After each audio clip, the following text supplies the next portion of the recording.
Hi, honey, how's your day going? I closed my laptop and greeted my wife, Joyce, who had just walked in the door. It's okay. I'm just a little tired.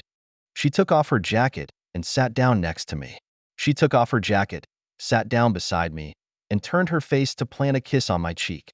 Joyce is 43 years old, sweet and sensual, and is the favorite woman in my life. We sat quietly side by side on the long sofa in the living room, surrounded by the familiar scent of home. The setting sunlight from the window poured in, coating Joyce's face with a warm glow. As I looked at her, I felt a surge of gratitude and fondness in my heart. By the way, where are the kids? I asked, suddenly remembering. Brian went back to school to work on a project with his friends, and Jessica went to her best friend's house to do her homework. Joyce said softly, "The Children's Hospital bake sale downtown went well today, and we raised a lot of money for the hospital." "That's great, thank you," I said sincerely, shaking her hand. I said sincerely and shook her hand. Joyce is an active member of our community volunteer association and often participates in various charity activities. She gave a forced smile, and her eyes were bleak. I wanted to ask her if she was okay, if she had been struggling with something lately. But the truth was, we hadn't really talked in a long time. She was home alone most of the time, and I was busy with my architectural projects from morning till night. "I'll get dinner ready." She stood up and walked to the kitchen. I looked at her back helplessly, feeling that things were getting out of hand between us. Our son Brian is 20 years old and is studying architecture at a university in the city. He is a good and honest boy with good academic record and has been very independent and self-disciplined since he was a child. Our daughter Jessica is 17 years old, about to enter college, and is a bright and outgoing girl. In theory, we should be a perfect, happy family, but in recent years, Joyce's mood has become more and more depressed, and we have become more and more distant from each other. I've often wondered if I've been so focused on my career that I've lost sight of her feelings. Or is it that our lifestyle is boring to her?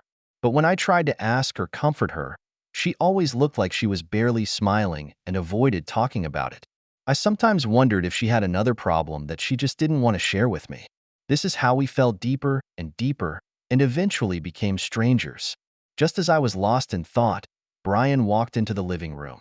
"Dad, I'm going back to school for a bit. It's a panel discussion tonight." "Oh, well, take care." I hugged him warmly. "If all goes well, you'll be able to apply for that summer internship program, right?" "Yes, it's important for my graduation project and my future development." Brian blinked, his face beaming with confidence and determination. "I'll do my best. Come on, my son." I patted him on the shoulder, my face beaming with pride and encouragement. After Brian left, I turned on the TV to kill some time. I don't know how long it took, but Joyce came in with 2 plates of hot spaghetti. "Dinner is ready. Let's eat together." "Jessica's not back yet?" I asked, scratching my hair. "She just texted me that she's staying over at a friend's house and will be back in the morning." "Oh, well." I was a little disappointed and was looking forward to a cozy family time tonight. Since the kids are getting older, these moments have become more and more rare.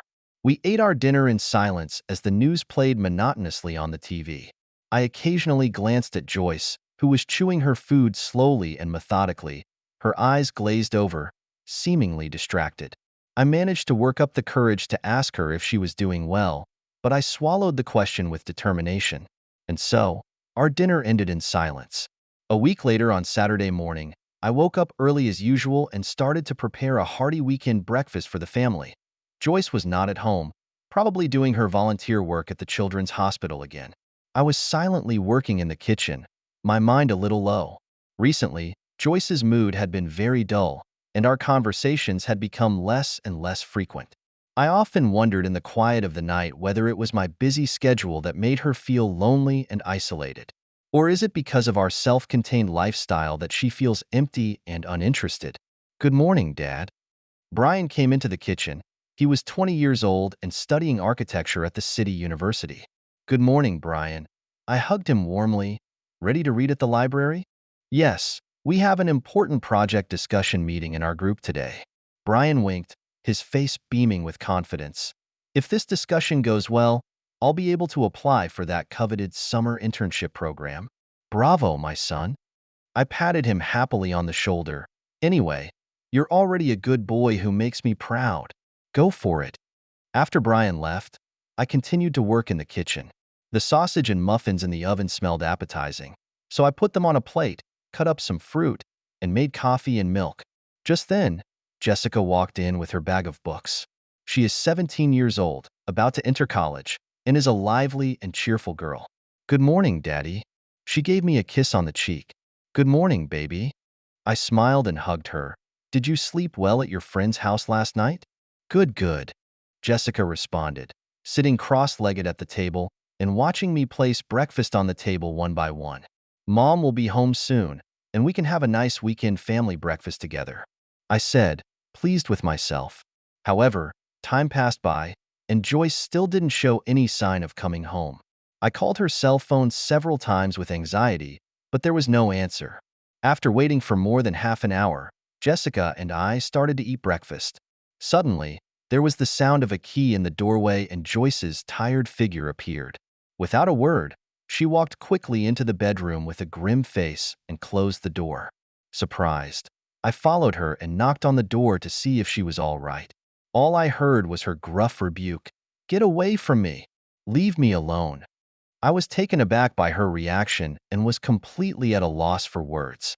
Jessica was also taken aback and her eyes were panicked. It's okay, Jessica. I had to say stiffly, Mom might be a little under the weather today, so we'd better have breakfast first. After breakfast, I started to clean up the kitchen while thinking about how to talk to Joyce later. Suddenly, I caught a glimpse of Joyce's handbag falling on the floor and a few letters were scattered inside. I stooped down to pick them up, but inadvertently saw some unbelievable content. It's a love letter. It was full of intimate and ambiguous words, and Joyce's familiar handwriting on it. My heart fell into a pit of ice, and my breath began to catch. I rushed to check the other letters. Without exception, they were all intimate correspondence between Joyce and a man. The most exhausting thing I found was a few photos of Joyce and the man together in a hotel room. My world fell apart at that moment. It turned out that my favorite wife had been cheating on me, and she was having an affair. A million blind spots flashed through my mind. Was Joyce's recent behavior related to the affair? When did she start to do something so horrible? And I didn't even know it. I still thought it was because she was in a bad mood. It turned out to be such a heartbreaking, tear-jerking experience. I was on the verge of collapse. My heart was full of mixed feelings, sadness, anger, betrayal, and the surge of emotions almost drowned me. I immediately picked up my cell phone and called her several times, but she never answered. I rushed into the bedroom and found her asleep. I roughly shook her awake and asked her what all this was about. Tony. She opened her eyes in a daze, obviously still awake. Don't be sophomoric. This is the proof that you hooked up with a man outside. You betrayed our marriage. I gritted my teeth and threw the photos and letters in front of her. Joyce looked down and her face turned pale. She didn't deny it at all. Instead, she admitted everything in tears and incoherently said she was sorry. My heart froze, and there was not a trace of warmth in it. I was determined to end this bad marriage for good. I told her that I was going to take the kids and leave to Hawaii to start a new life, and she would be left alone to suffer the consequences of her betrayal. Joyce cried even harder, begging me over and over not to do this, not to leave her. But my determination was so strong that I wanted to put an end to all this as soon as possible. So I comforted her by saying that when the children grew up, she would be able to start her own life again. For now, we're leaving the kids with one last full family memory. After a night of agonizing, the next morning, I made up my mind to leave one last full family memory for my children and end the marriage once and for all. I made a special call, rented a big 7-seater car, and called Jessica and Brian out one by one. Boys, today we're going on a picnic outing, just like the old days, I said to them, trying my best to pull a smile out of my face. Brian and Jessica looked at each other in disbelief. The atmosphere in the house had been very tense since yesterday's tense confrontation. They had obviously been shocked by their parents' heated argument. Is something wrong, Dad? Jessica asked, a little worried. It's okay, baby. I went up to her and hugged her. I just wanted us to have a nice family weekend like we used to. Joyce came out. Her eyes were red and she looked like she had been crying. She followed us silently to the car. As I drove off, there was silence in the car. Joyce's eyes were downcast, occasionally glancing up at me with a hurt look, and Jessica and Brian were cuddled up to each other in the back seat of the car, their faces full of worry and confusion. I took a deep breath and pushed all the unpleasant thoughts out of my head, bracing myself once again. About an hour later, we arrived at the state park on the outskirts of town. This has always been our family picnic spot, where Brian and Jessica grew up playing in the green grass. Everywhere we looked, we had memories of our cozy times. Wow, this place is amazing. Jessica let go of her doubts and happily spun around on the lawn. Brian's expression was much calmer as he stood in the shade and inhaled deeply, as if breathing in the scent of the land with every cell in his lungs. Joyce and I silently spread out the picnic cloth and put the pre-prepared ingredients and drinks one by one. I couldn't help but look at Joyce for a few moments, but her eyes were dull, and she looked physically and mentally exhausted. My heart was full of mixed feelings, but I still managed to squeeze out a smile, trying to maintain a peaceful surface. Come, let's prepare lunch together. I greeted everyone and sat down on the cloth. Brian chopped the vegetables, Jessica set the table, and we worked together as we had done every weekend in the past, Joyce helping out in a somewhat wooden way, occasionally looking at me with an understanding look that seemed to say, "I'm sorry." I nodded gently to indicate that it was okay. The awkward, somewhat forced, but familiar family atmosphere flowed through us again, and Brian and Jessica relaxed as they began to make small talk about school and friends. So we had a nice picnic. The sun was warm, the breeze was gentle, and the scent of green grass was fresh on our faces. It all seemed so peaceful and beautiful, like a dream. I forced myself to take in this rare moment to savor one last time as a whole family. After the picnic, we wandered around the park as usual, the kids chasing each other, laughing and playing as if nothing had happened. The kids were chasing each other, laughing and playing as if nothing had happened, while Joyce followed me with a sad face, and I could feel her inner pain and struggle. I tried to maintain a semblance of calm, trying to immortalize these last family moments in my mind. Because tomorrow morning, I will take the children and leave this house forever. I got up early the next morning before the sun was fully up. Joyce was sleeping, so I didn't wake her up, but gently packed my bag. Then I went into Brian and Jessica's rooms. They were still in sweet dreams, and I woke them up and told them to get in the car and go back to sleep. I grabbed my suitcase, quietly left the house, and drove out of town in the early morning mist. My heart was heavy on this journey, leaving my home of nearly 20 years, uprooting myself to a strange place, and leaving my wife behind. I felt a sense of loss. However, on second thought, I think leaving is the right choice. If I stayed here, the three of us would be living in gloom and trauma every day in the face of Joyce's betrayal and infidelity. I can't let my children's lives be ruined, and we deserve a fresh start and a new, brighter future. After about a couple hours of driving, it was light enough for Brian and Jessica to wake up. Initially confused, they soon realized that we were driving away from home. "Dad, what's going on? Where are we going?" Brian asked first, with a note of shock in his voice. "We're on our way to the airport." I took a deep breath, weighing my words. "Boys, I'm so sorry for what you've been through, and there's nothing I can do about what's to come. What the hell is going on?" Jessica was obviously even more confused, her eyes filled with bewilderment. "Your mother, she cheated on us. She betrayed our marriage." I gritted my teeth and spelled out the appalling truth. "So I've decided that we're going to leave this house and head to Hawaii to start a new life." The car was silent as Jessica and Brian were stunned by this fact. They were too shocked to speak for a moment. No. "No way. How could Mom do such a thing?" Jessica stared straight ahead, disbelief written all over her face. "Enough. Maybe we shouldn't talk about this anymore." I sighed, feeling that it was a bad decision to tell this heartbreaking story. "But Dad, how can you just decide? We can't leave." There was a hint of pleading in Brian's tone. "I'm sorry, boys, but there's nothing I can do now," I said firmly. "We must move on from that painful past and start a new life." Brian and Jessica fell silent, looking grim. It was obvious how much they were in turmoil and pain. As a father, of course I felt their grief and helplessness. But in contrast, I was also suffering from unimaginable shock and trauma. As we made our way to the airport, no one was interested in chatting. Brian glanced out the window at the idyllic, desolate landscape of Central California, and Jessica buried her face in her hands and let out intermittent, choked sobs. "Dad, I can't believe this." After a long time, Jessica finally spoke, with a choked sob. "Wasn't our family so happy and joyful in the past? How did it come to this?" "Jessica, baby." A wave of sadness rolled through my heart, almost drowning in tears. I also feel immense pain and remorse for everything that happened today. Maybe it's because I was so focused on my work that I neglected my mom's inner world? Or maybe we gave each other too much pressure and burden. Anyway, things can't be undone. So we have to pull ourselves together and get back to our happiness. "But I really can't leave this place." Jessica sobbed. "My friends, my classmates, all my memories are here. Why did you decide to drag us away like this?" I choked up and was speechless.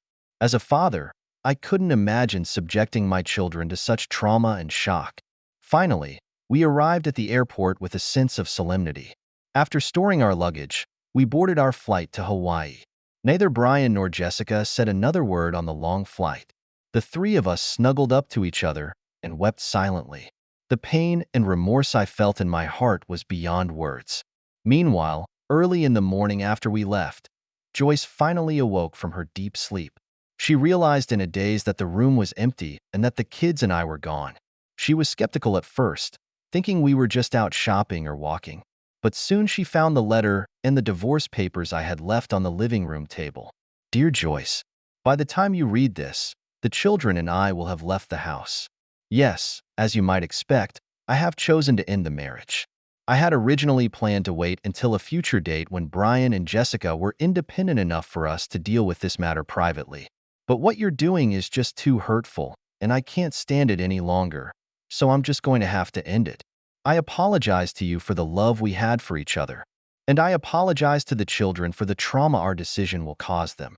But you did this to yourself. You destroyed this family. From now on, I'm going to take the kids and start a new life in Hawaii. Where you go from here is up to you.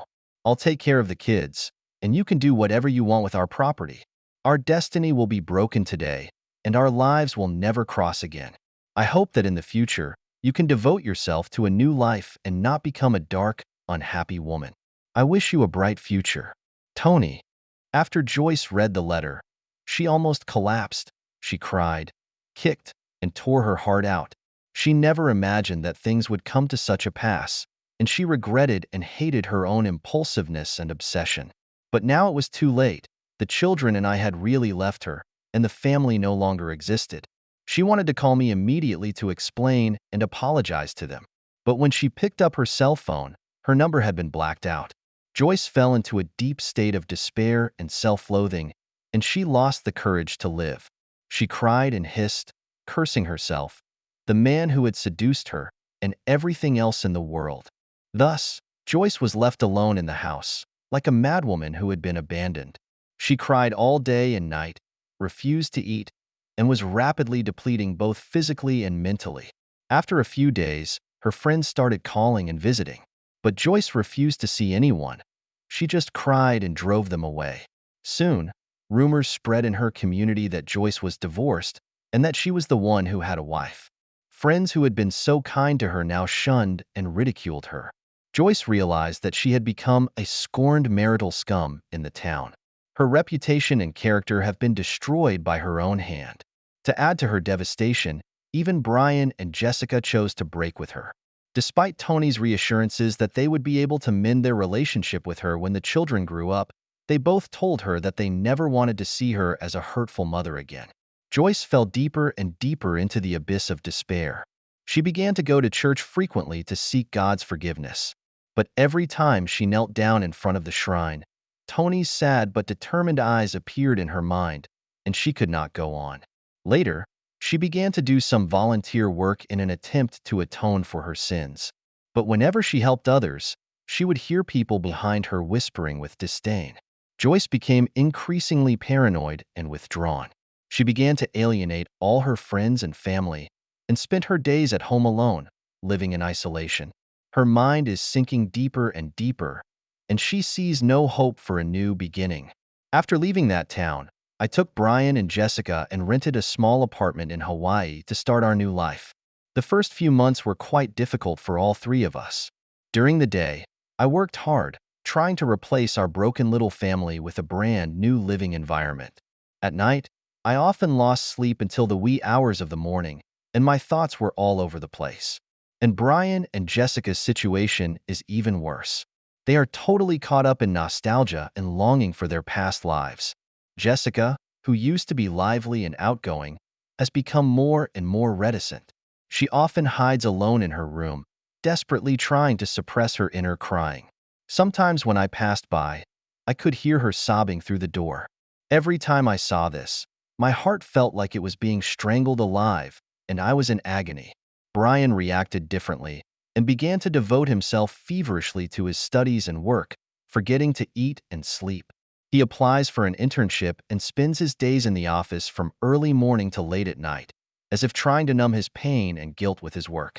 Brian, you're always working late like this. I'm worried about your health. Once, I had the courage to say it to him. Dad, leave me alone. With two dark circles under his eyes, he glared at me, going to work or not. What right do you have to control me now? I was so hurt by his words that my heart felt like a knife.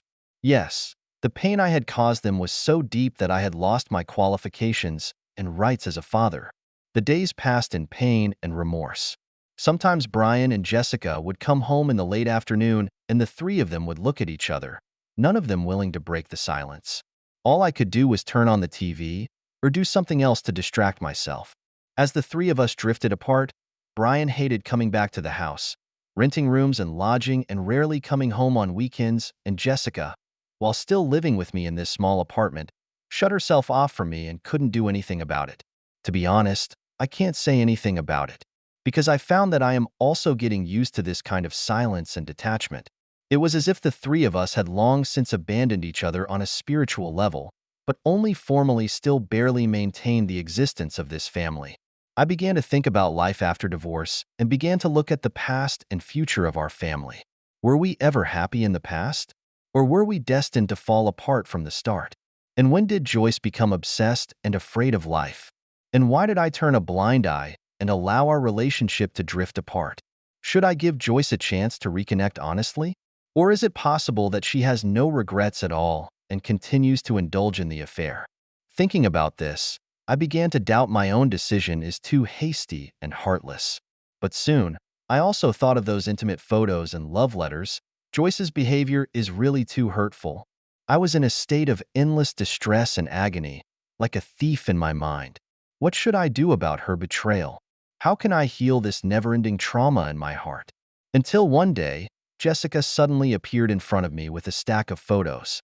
Dad, do you remember when this was taken? Her eyes were red. Obviously, she had been crying. When I looked at it, I realized that it was a collection of family photos from the past. There were pictures of Brian when he won an award on campus, silhouettes of Jessica performing on stage, and Joyce and I being close at various festivals. Looking at these old bits and pieces, my tears subconsciously flowed down. Yes, we used to be happy, right? How did we get to this point today? Jessica, I'm sorry. I'm sorry. I lost my voice and cried, finally releasing all the suppression I've been feeling for a while. Forgive me. It's me who failed to maintain my marriage and let you down. No, Dad. Jessica hugged me tightly, her tears soaking my shoulders. It's over. We have to move on. The three of us, we're going to continue to support each other and go on. Yes, after all, Brian, Jessica and I are still family. Even though the happiness of the past no longer exists, as long as we hold on to each other and cherish the present, there will be a day when the light returns. From that day on, I was determined to get back on my feet. Jessica was getting better. She was back on the streets and making new friends, and Brian was still a workaholic, but at least he was spending time with us on the weekends. We are beginning to take root again in the welcoming land of Hawaii, still a little twisted and misshapen, but finally seeing the hope of a new life. Joyce's silhouette is becoming more and more blurred, and all the ties between us have finally been severed. I can't help but think that one day, when we've let go of the past, we'll be able to give her a chance to talk to us face to face. But now it seems that this kind of expectation is really too far away. In the third month of renting a condominium in Hawaii, I resumed my architectural work. With years of experience and a good reputation, I soon took on some good projects and met some familiar colleagues. One day I met Claudia, a friendly local woman who runs a large travel company, in a cafe. We soon met and became very close friends. Claudia knew about my family's experience, and she sympathized with me. As a single mom, she understands how hard it is to reorganize a family. She went out of her way to provide resources and help for our broken little one. Tony, you and the children must take care of your health. This is the island of sunshine. Life should be enjoyable. Once, she warmly invited us to her villa. Claudia's home is located right on Waikiki Beach, with a white sandy beach and crystal clear water right in front of her door. Our family is in a world of its own. Brian and Jessica, who were down in the dumps, were temporarily relieved to see the eye-catching tropical scenery. They play with each other on the beach with childlike joy written all over their faces. As I watched them laugh, I felt more at ease. I realized that Claudia was right. Living on a sunny tropical island does seem to help one forget the past. Here, Tony, try this Hawaiian specialty I made myself. Claudia served up a huge platter of colorful seafood. We had a lovely picnic, and Claudia let us sample a variety of unique tropical fruits and delicacies, and opened a bottle of fine wood wine herself. Life here is so cozy and comfortable. Claudia smiled at me and said, I hope that you too will find happiness and joy here. I nodded and gave her a grateful look. Yes, it was time to leave the past behind and start a new life. Since then, Claudia has been inviting us to her home. She dotes on the children as if they were her own. She doted on the children as if they were her own, and Brian and Jessica grew to think of her as an elder who they could relate to and open up to. At one point, Jessica told Claudia that she dreamed of becoming a good dancer, but unfortunately had to put that dream on hold for the time being. Oh, how can you say that? Claudia looked at her in amazement. It's up to you to decide when this dream will come true. But our current circumstances are just too difficult. Jessica bit her lip, showing a very helpless expression. Claudia thought for a moment, patted her shoulder and said, Since you have this dream, you must stick to it. You are already so good. If you give up your dream, that would be a real pity. Jessica was so inspired by Claudia's words that she told me what she wanted to do. I couldn't have been more supportive and started looking for some good dance schools in the neighborhood for her. With Claudia's encouragement and support, Jessica regained her ambition to pursue her dream. With Claudia's financial support, Brian was able to get an internship at a famous architectural firm. And so, our lives were slowly getting on track. I was busy with work during the day, Brian was working on his internship at the company, and Jessica was taking private dance lessons. In the evenings, the three of us would come home and be together, close to each other. Sometimes Claudia would come to visit us and bring us some local specialties. She always has a good sense of humor and brings joy and positive energy to our little family. It was then that Claudia offered to invite us to join her on Kauai, a private island run by her company, which is a beautiful, paradisiacal setting. She said that Kauai would be the best vacation spot in the land of sunshine, and that she wanted us to be able to relax and get away from our past. I was immediately grateful for Claudia's invitation. Indeed, it was time to let go of the painful memories that our family had been so immersed in for so long. The following weekend, we traveled to Kauai on Claudia's yacht. On the way there, Brian and Jessica were like two carefree kids, watching the blue sea and the dolphins playing with great interest. Upon arriving at the island, we were completely overwhelmed by the scenery. It was a paradise off the beaten track, with lush rainforests surrounding a blue bay and the scent of fragrant flowers and grasses in the air. Oh my God, it's as beautiful as the end of the world, Jessica exclaimed. Brian also exclaimed, it would be great to work and live in an environment like this. Why don't you settle here if you like? Claudia smiled and said, I'm worried that I don't have the right people to take care of this island. I froze. not realizing that Claudia had suddenly made such a bold suggestion. I turned my head to Brian and Jessica and realized that their eyes were already sparkling with excitement. But it's up to you to build a peaceful home here with your own two hands. Claudia patted me on the shoulder. Tony, you're an architect, so if you want to, you'll be able to build a villa like no other in the world. As for Jessica and Brian, they'll be responsible for gardening and maintenance respectively. So what are we waiting for? Let's get to work. Brian almost jumped up and down in excitement. Jessica also said with a proud look on her face, Aunt Claudia, just wait and see. I'm going to make this place look as wonderful as a garden. With that, the three of us agreed to build our own home on this isolated tropical island, away from the past, nourished by sunshine and nature. The next day, I recruited a team of local workers to design and build the villa. We chose an elevated site by the sea, which would be the location of our new home. We worked tirelessly on the island throughout the year. By day, I was fully engaged in the design and construction of our new home, determined to make it the best it could be, with Brian installing and repairing the infrastructure and Jessica doing much of the gardening and landscaping. As night fell, they were more than enthusiastic, with Brian willing to talk about interesting environmental issues in the campsite, and Jessica dancing around the campfire or singing brightly for us. The occasional wildlife wandering through the jungle added to the mystical atmosphere. And so it was that, in the midst of flaming sunsets and crashing waves, we worked for a year to build this tropical villa, full of sunshine and life. The new home sits on top of a hill surrounding Pasir Ris Bay, with a lush tropical rainforest behind it. In front of the house is the boundless ocean, where the sea breeze is sometimes gentle, sometimes soft. If you open your eyes in the early morning, you can see the sun rising from the sea level, a moment of awe-inspiring magnificence. The main body of the house is designed to modern villa standards, with terrace gardens and a private beach within walking distance, and Brian has designed a state-of-the-art swimming pool where we can simply walk out the door and splash around in the cool water. Jessica's favorite part of our new home was a sea of flowers. She has planted a variety of exotic tropical flowers and plants around the villa, along with green trees. Whenever the breeze passes by, you can smell the fragrance. In this way, the three of us created an isolated home for ourselves. Here, there is no worldly noise and disturbance, not to mention the old shadows of entanglement. All we had was the warmth of each other and the eternal gift of nature. On the last day of the villa's renovation, I took Brian and Jessica up on the roof to look out over the sea and sky, and was filled with a sense of peace and joy that I hadn't experienced in a long time.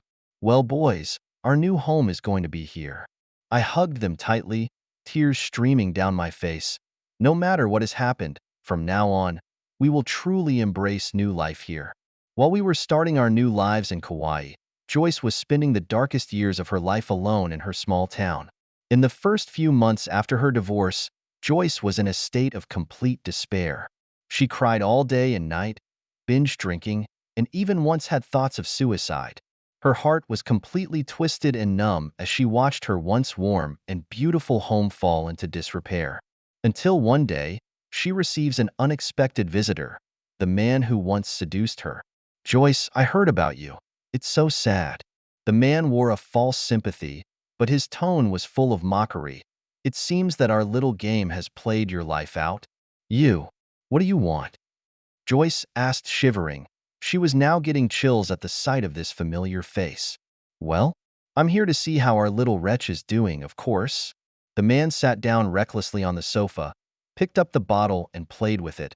But seeing as how you're so miserable now, I'm not interested at all. Joyce is deeply hurt and humiliated by his words, and realizes that this man is a smooth-talking liar, and that the time she was under his spell was a crime. She kicked the man out through gritted teeth, and after that, she finally came to her senses. She realized that she had fallen so far out of her own vanity and desire for attention. The price she paid was the loss of everything. Joyce begins to hiss and reflect on what she has done. She looks back at her old happy life and sees how she has fallen from grace. She began to regret her own betrayal and selfishness, regretting her own hands destroyed the once cozy and beautiful home. She tried to go to Tony and the children to confess, but there was no trace of them. In the end, she could only cry at home, pouring out her remorse and apologies to the empty rooms. Thus began Joyce's long and painful journey back to life. She climbed out of the mire of alcoholism and self-loathing and began to try to make up for her mistakes in every way possible. First of all, she started to volunteer like crazy, serving her community for free. She spent almost every day on the streets, in parks, in orphanages, and everywhere else, helping people in need. Her heart was seeking forgiveness, and through these acts of kindness, she hoped to redeem the good she had destroyed. Joyce, you've been working really hard lately. Once, an acquaintance said to her with a sense of surprise, I'm just, I'm just doing my part. Joyce lowered her head and whispered, but you're looking a little haggard, aren't you? Why don't you go home and get some rest? The man said kindly. No, no. Joyce shook her head, tears welling up in her eyes. I'd rather work day and night than stay home alone. Yes, the home that had once been her warm haven was now a place of loneliness and nostalgia. Whenever she returned there, she was crushed by endless regret and self-loathing. As a result, Joyce began to focus her entire life on volunteering. She worked tirelessly, even to the point of neglecting her sleep and food. People appreciated her hard work, but they also looked at her with sympathy. After all, in this town, her betrayal of her marriage and the destruction of her family had long been a public joke. She became a bad mother who was reviled by the entire community. With such shame surrounding her and reminding her of her faults, it is no wonder that she would rather work day and night than be left alone to reflect. Little by little, time passes and both Brian and Jessica have grown up and started to live their own lives. Both of them showed extreme alienation and rejection of Joyce, making her road to redemption even more elusive and long. And so it was that the three of us began a new life on Kauai like no other. During the day, I focused on my architectural career, Brian worked on the villa's various amenities, and Jessica took care of our garden. When night falls, we cuddle up together under the stars or a campfire, listening to the scent of nature and the sound of the waves. We live a self-sufficient lifestyle, occasionally selling our catch or gardening products to local villages not far from the island in exchange for essential supplies. Whenever Claudia's tour boat sails, she brings us the freshest necessities as a gift for our hard work. Year by year, the three of us have gone from supporting each other to gradually pulling ourselves together, and now we are fully integrated into this paradise-like life. Gradually, those past sorrows and pains seem to have become distant memories, and we began to focus on the present and look toward the future. Brian has officially joined the remote team of a construction company working on small projects in and around Kauai. Like me when I was a young man, he is full of ambition and passion and is actively pursuing his career path. Jessica has been able to fulfill her dreams of dancing by continuing to be taught remotely by the best dancers in the business, with Claudia's sponsorship. Soon, she will hopefully be able to join a local professional dance company and begin to show her talent. I am the only one who seems to have given up on the idea of continuing to fight. I'm over 100 years old and I should have had some leisure time in my life. Now that we have a small home that meets all of our needs, I can finally live the idyllic life of peace and relaxation. Whenever night falls, I sit on the terrace and look out over the endless sea. Under the moonlight, the waves shimmered like a pool of flowing silver. The sea breeze brought a refreshing scent to my face. All this makes me feel more peaceful and satisfied than ever before. It's at times like these that I allow myself to occasionally think back to the past. I think about how Joyce spent her time alone in that cottage in her hometown. Was she given a chance to be reborn, as we are now? I know that she was in a state of utter despair in that home. Perhaps it was the fear of facing this despair alone that made her seek outside attention and excitement at all costs. But how can she get out of that phase and get a new life? If I'd given her another chance, maybe she'd have opened up and told me the whole story of her betrayal. Wouldn't we have fallen apart? In fact, we have now found peace and happiness in our own lives. Maybe we don't even need to go back and relive those painful memories. Strangely enough, Joyce's image is becoming more and more blurred in my memory. Whenever I think of her face, I feel that those good times are being erased artificially.